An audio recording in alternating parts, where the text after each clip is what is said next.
The world does not run on headlines, it runs on people who care. I'm Peter Murphy Lewis, and this is People Worth Caring About. Alongside my co-host, Jaylene Carpenter, we sit down with the unsung heroes, caregivers, healers, helpers, the ones doing the real work, even when no one is watching.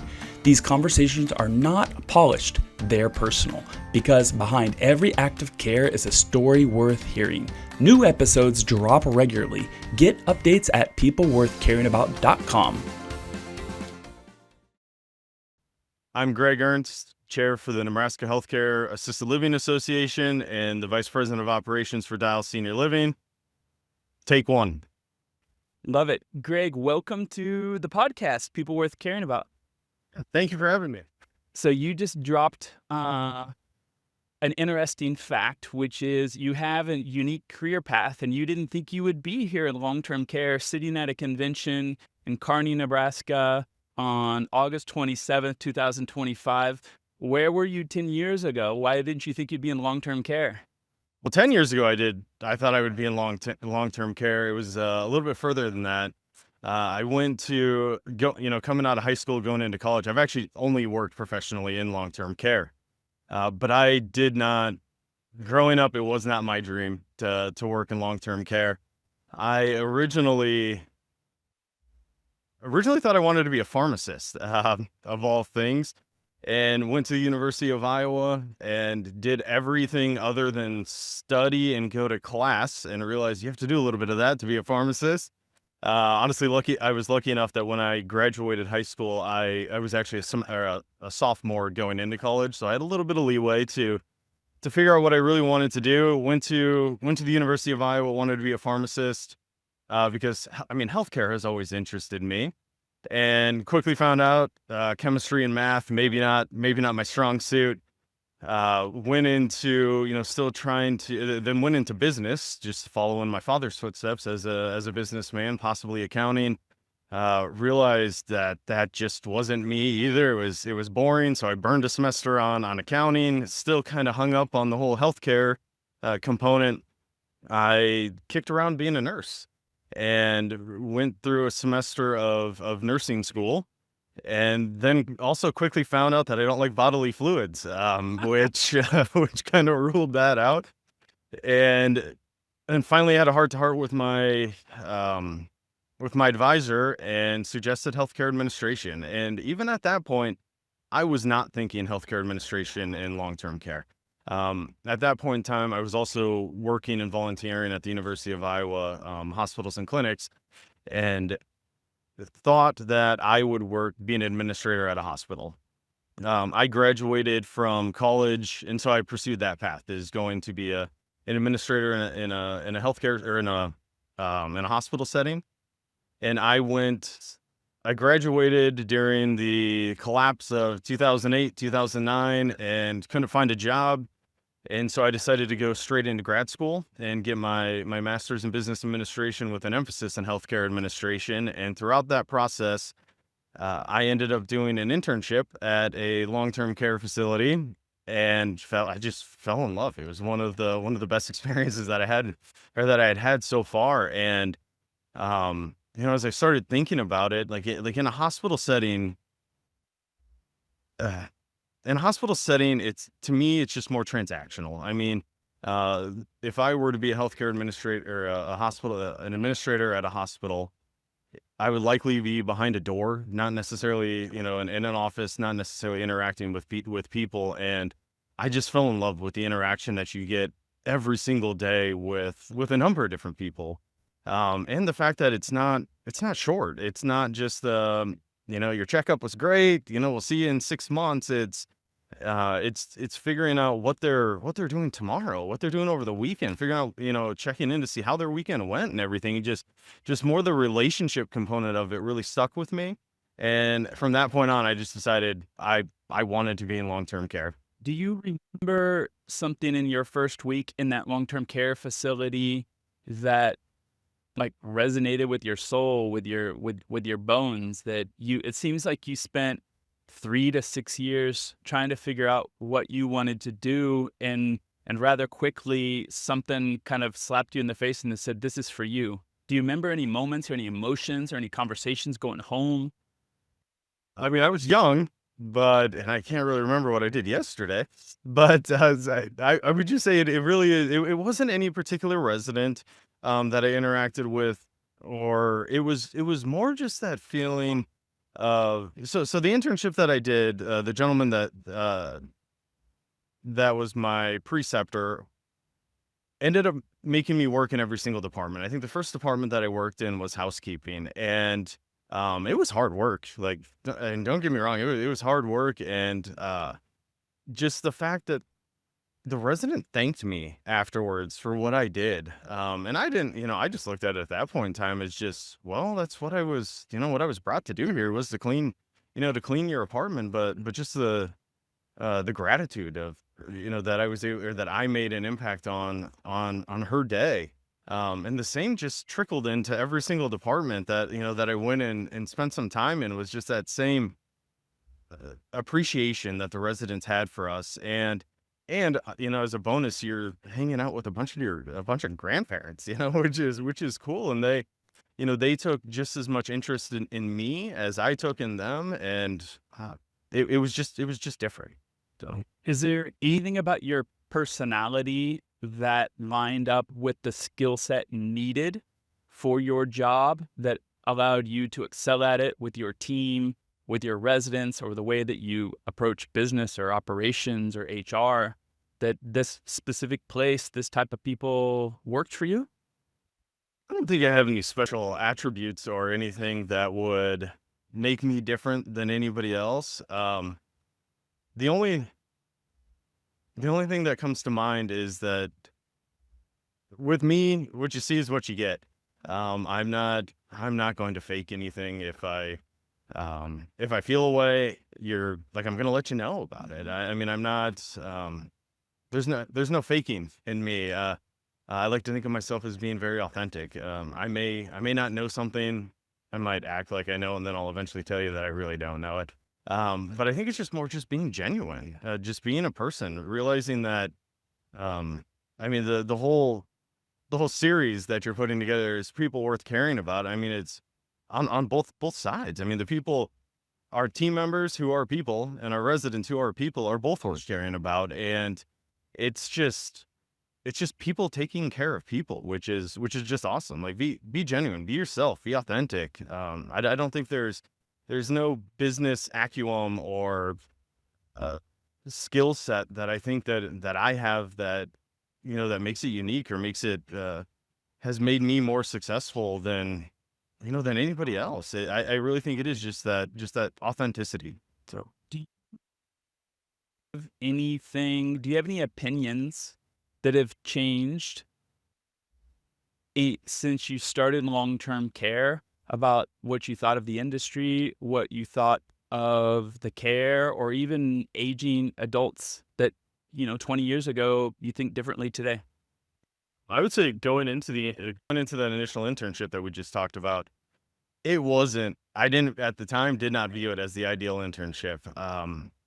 I was reluctant to go into a senior living community with, um, well, I don't know. I guess your perception of what a senior living at the time.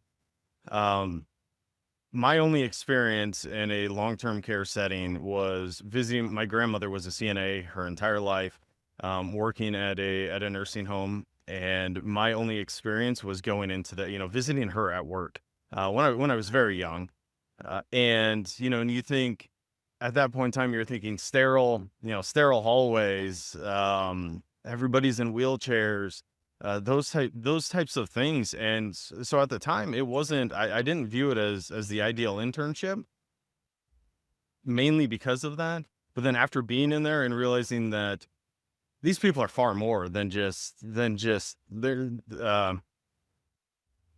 I don't know how to say this nicely. They're not just. They don't view it as just their last step, right? I mean, there are people in the communities that, sure, they may have lost some of their physical abilities, but are far sharper than I am, and have done way more in their lives than I could ever imagine doing. Or there's people that are struggling with some cognitive impairments that are more physically fit than I am. I mean, I don't work out. I've got a little bit of a gut on me and all that. And so just finding out, I mean, just that they are people again at the end of the day, and they have a lot to share. They have a lot to give, and they deserve that. To that point, today at the award ceremony here at the Nebraska Healthcare Association, there was a gentleman, I think it was the resident of the year, was it George? Who got up, and he was in a wheelchair and was the funniest person in the room of 471 attendees, and just had everybody rolling. And he doesn't think that this is his last year. I feel like he's still perfecting his craft of gab and jokes. And I've done stand-up comedy. It was funnier than anything I could do. He didn't have a script in front of him.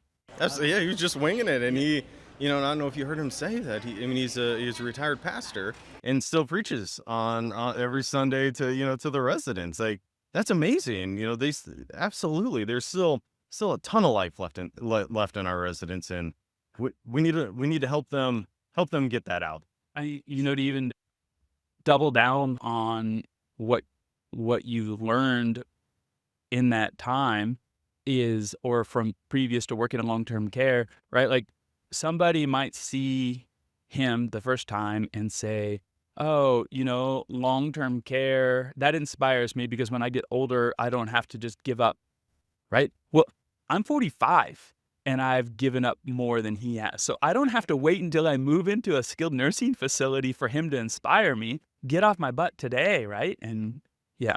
Absolutely, and that's one of the things that I often tell people, whether it's in an interview or you're new to the industry. This never comes out right, but I'm going to give it a whirl. Like this industry is kind of I don't know if it's a self. It's weird. Like, yes, we get a paycheck, to come to work every day. But find me another job that gives you that satisfaction. The feeling of being able to positively impact somebody's life every single day, and just again that gratitude that you receive. Like, it's an incredibly rewarding career. So long as you do it right, so long as you give that love, the same love that those residents want to give back to you. As long as you give it to them, you're going to receive it back, and it's very rewarding. It reminds me of a question, Greg, that I used to ask frequently on this podcast, and it's been a while. Uh, and I'm bad at this type of memory type thing, so I'm not going to remember who the football player is. I think he played for the Ravens, and he used to say something along the lines, I'm paraphrasing, you pay me for practice Monday through Saturday. Sunday I work for free. And it's because he loves the game so much. If I ask you the same question in long-term care, but I take away your option to say working with people, something that might seem less glamorous, but you absolutely love it, what is it that you would do for free What I do for free, at your job? um, I mean, I would volunteer my time at a senior living community for free. Um, I would. Is there something in your day that you love so much you look forward to that, to me it seems like, oh, why is that interesting, but you absolutely love it? Still sticking with like my day to day now. Yeah. Sitting down and having a cup of coffee with the residents is one of my favorite things. When I was in a community, it was how it started my day. Every single day I would go into, I love coffee. There's a cup of coffee sitting right next to me. I would go and have a cup of, as I come in the morning, I would grab a cup of coffee and just sit down at a table and with some of the residents and just have that cup of coffee and just chat. Like that was the highlight of my day. I mean, just hearing about what's going on in their life, how excited they are that maybe their grandkid is coming this weekend, or even having them ask me about my children, and being able to tell them about my kids or what's going on in my life. It really, you become family, working in a community and with the residents. So the highlight of my day every day is having a cup of coffee with the residents and just being able to chat. Love it. Do you take your kids into the community? I do occasionally. They're They're 5.5 and 2.5. So we typically just go to events like Easter egg hunts, and a lot of our communities have petting zoos, on occasion during the summer, just to get families out and whatnot, and absolutely, and they love it. It's my daughter's in a stage where she wants to know if everything is important. Like, she knows that firefighters are important and that police officers are important and teachers are important. And the other day, she was asking me about my job and what it is that I do. And so I told her, well, I work in the senior living industry, and we have apartments that residents live in, like your grandpa and grandma might live there. And she just asked me, she goes, "Well, Daddy, is that an important job?" And I said, "Absolutely, honey, it's an important job. There's a lot of people depending on Daddy every single day, and the people that are living there need a little bit of help with some things, and Daddy gets to do that." And she goes, "Wow, that does sound important. I think I want to do that when I get older." And it was the coolest thing. So We need a video clip of that and get your wife to sign off on it. Put that on Dial's Facebook. Tell me a little bit about your community, Dial Senior Living, and the way that I'm going to ask the question, and you'll hear it if you're coming to my talk in about an hour, is around is a concept called dignity in the darkness. Who is a person on your team that works really, really hard, doesn't do it for accolades or for praise, does it behind the scenes, and really makes a difference for your residents or for your team?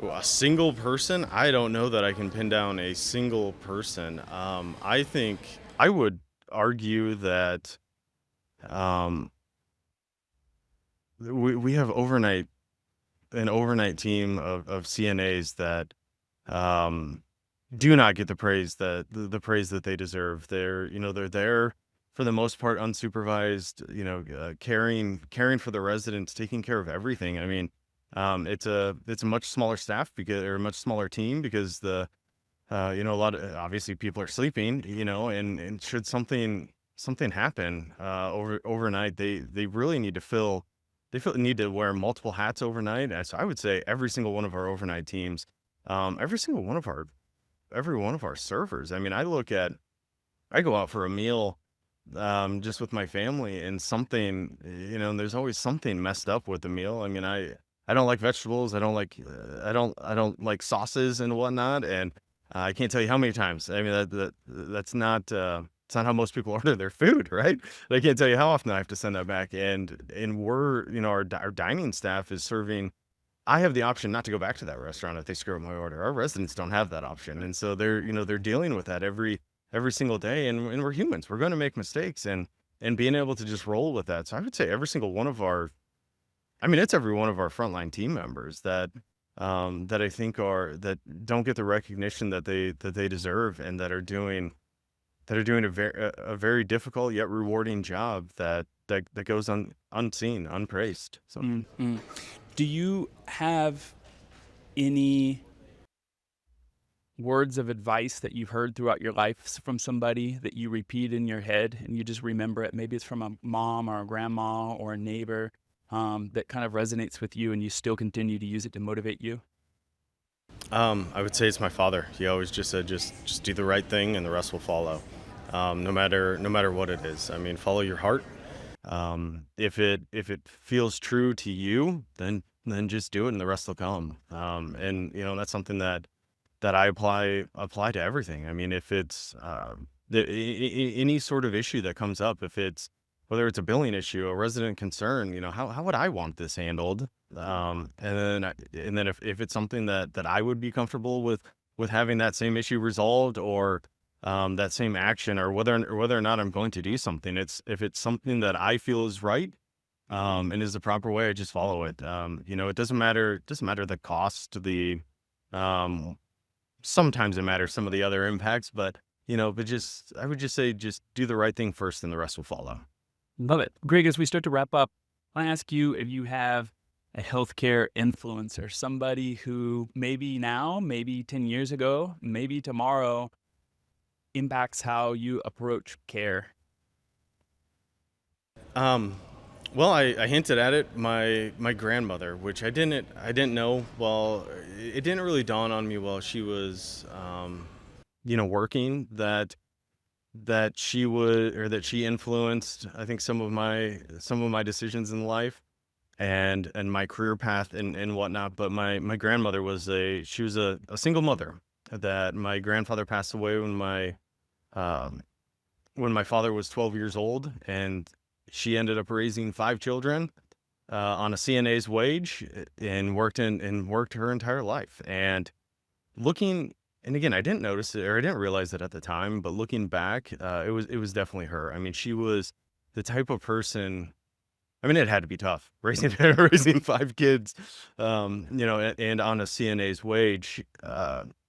And she was just the most. She always thought about everybody else. I mean, like, I look at the cost of going to different sporting events for my children right now, and my grandmother never missed an event of mine. I'm not talking to my parents. I mean, my parents didn't miss them either, but my grandmother didn't miss them. When she ended up moving into one of our communities and lived the end of her life in one of our communities. She actually lived in one of our communities for 13 years. And just talking with her, like visiting with her often. Side note, that community that my grandmother lived in was the first community that I got my start in, which was kind of cool.